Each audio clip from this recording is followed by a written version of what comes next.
The metallic click of a cocking revolver echoed through the smoke, filled bar like a death sentence.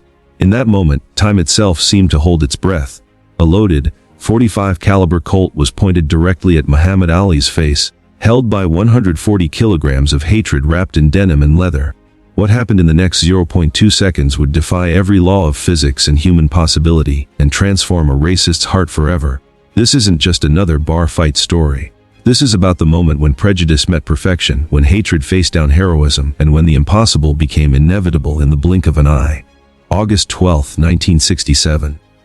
The White Eagle Bar on the outskirts of Houston was the kind of place where time had stopped somewhere in the middle of the 19th century. Jim Crow laws were still scorched into the subconscious of the local regulars. The air was so thick with tobacco smoke, the smell of burnt meat, and cheap whiskey that it felt like you could cut it with a knife. Muhammad Ali had just been stripped of his heavyweight title. His passport was revoked. He couldn't box professionally.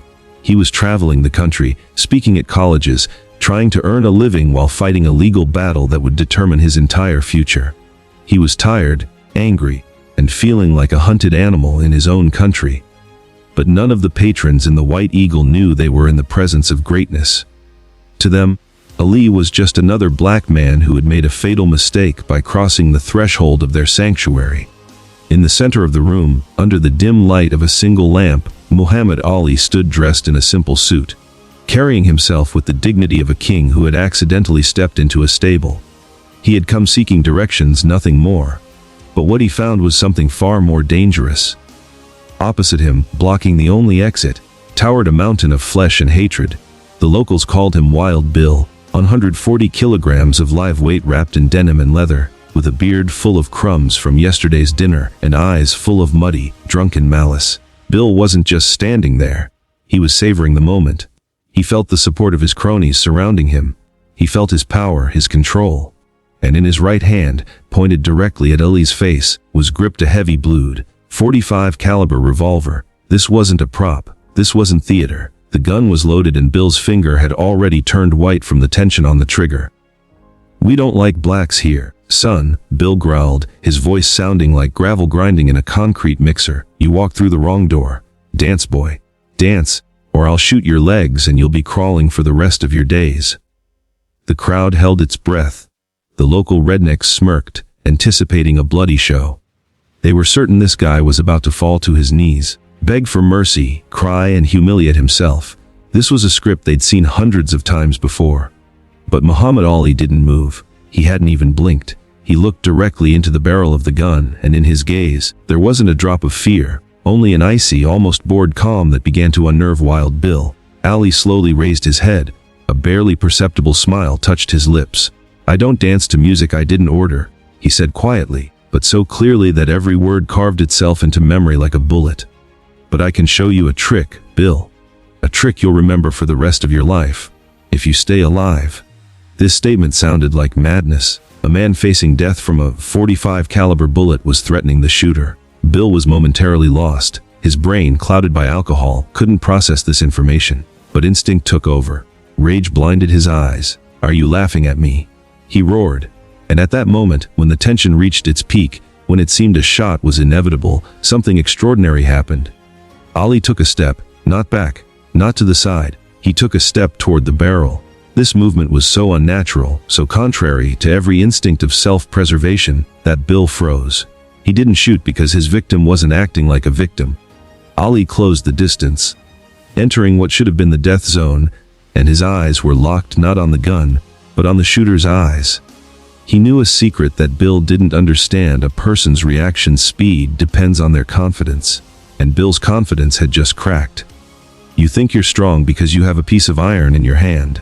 Ali asked, his voice calm, almost hypnotic. "But iron doesn't make you a man, Bill. It makes you a coward who's afraid to fight fair." These words hit Bill harder than any punch. He flushed red, his hand began to shake. He wanted to pull the trigger, but something stopped him. Maybe it was Ali's gaze. Maybe it was the strange confidence of his intended victim. Then Bill blinked. It was just a reflex. The eye must moisten.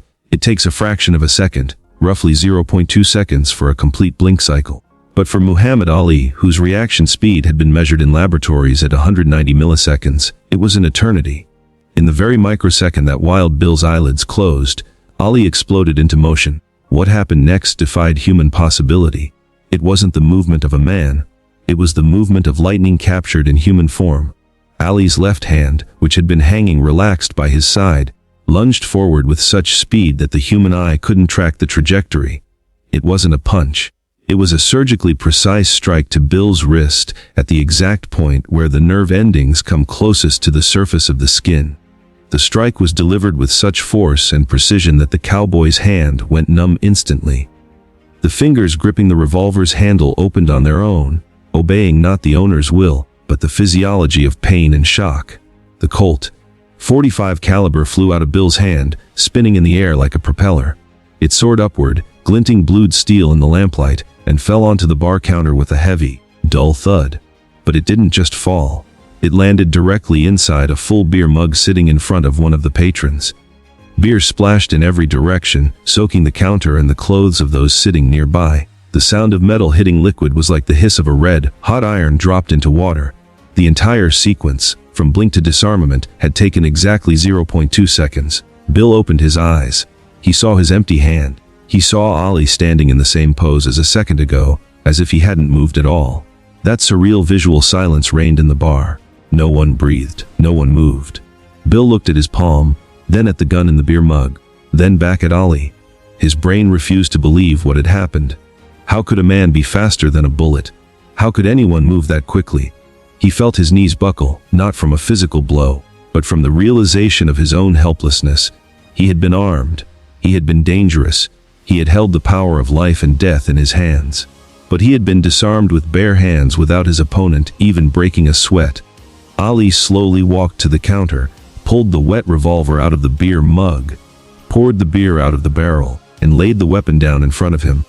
"That's a bad habit, Bill," he said, and in his voice there was no triumph, only wariness. "You should clean a gun, not bathe it in cheap swill." Bill stood there paralyzed by shock, and in his eyes was the burning question. Who are you?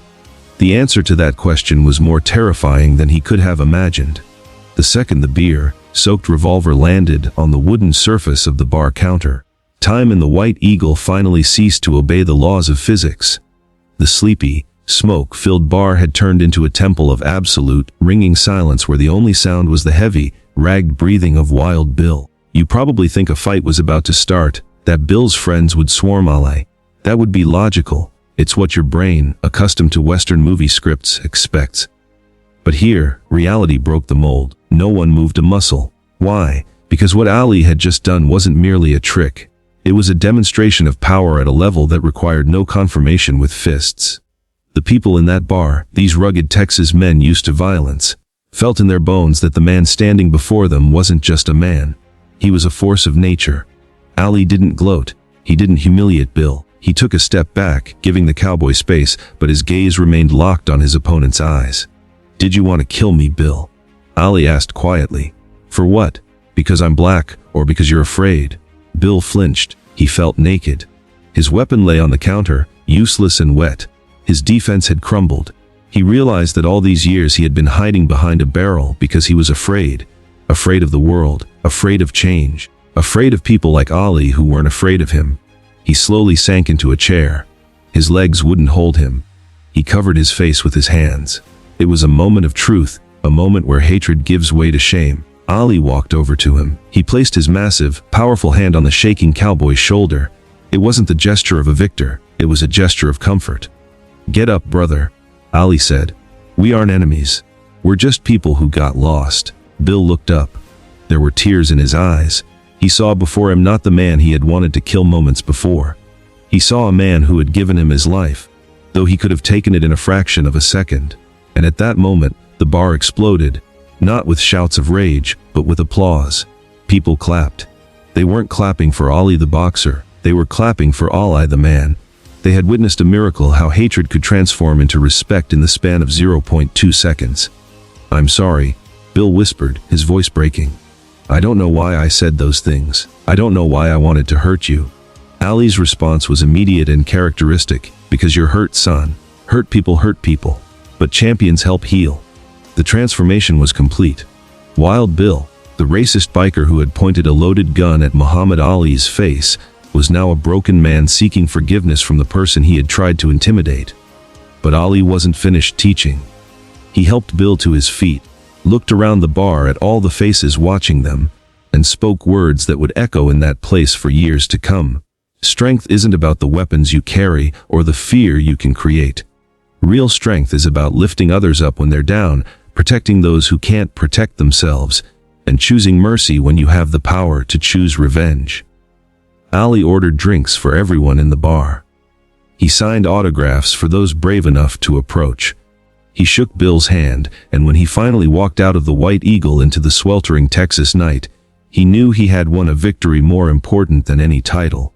He hadn't just defeated a man, he had defeated prejudice itself. But the most remarkable part of the story came later. Witnesses say that Wild Bill never picked up a gun again. He hung that very Colt .45 on the wall of the bar, not as a trophy, but as a reminder of the day he met a real man. And every time someone asked him about the story, he would point to that gun and say, "I wanted to kill him, but he saved my soul." The story of that 0.2-second miracle spread like wildfire through Texas and beyond. It became legend not because of the impossible speed Ali had displayed, but because of the impossible mercy he had shown afterward. Scientists would later try to explain how anyone could move that fast, how human reflexes could possibly outpace a trigger pull. They never found a satisfactory answer. Some things, they concluded, simply transcend the boundaries of human possibility. But for those who witnessed it, the explanation was simple. They hadn't just seen Muhammad Ali disarm a racist biker. They had seen what happens when perfect technique meets perfect character, when physical ability serves a higher moral purpose. That night in the White Eagle bar, Muhammad Ali proved something that no laboratory measurement could quantify, that the fastest human reaction isn't physical, it's spiritual. It's the speed at which love can overcome hate, the velocity of mercy conquering vengeance, the lightning, quick transformation of an enemy into a brother. Wild Bill learned that night that pointing a gun at Muhammad Ali's face was the biggest mistake of his life. Not because Ali was faster than a bullet, but because Ali was bigger than the hatred that had consumed Bill's heart. The 0.2 seconds that changed everything weren't just about superhuman speed. They were about superhuman grace under pressure, the kind that can only come from a man who has faced down the darkness in himself and chosen to be a light for others. When Muhammad Ali walked out of that bar, leaving behind a reformed racist in a room full of people who had witnessed the impossible, he carried with him the knowledge that sometimes the greatest victories happen not in boxing rings, but in the human heart. The gun may have been faster than most men, but Muhammad Ali was faster than hate itself. And that, more than any physical feat, is what truly blew everyone's mind.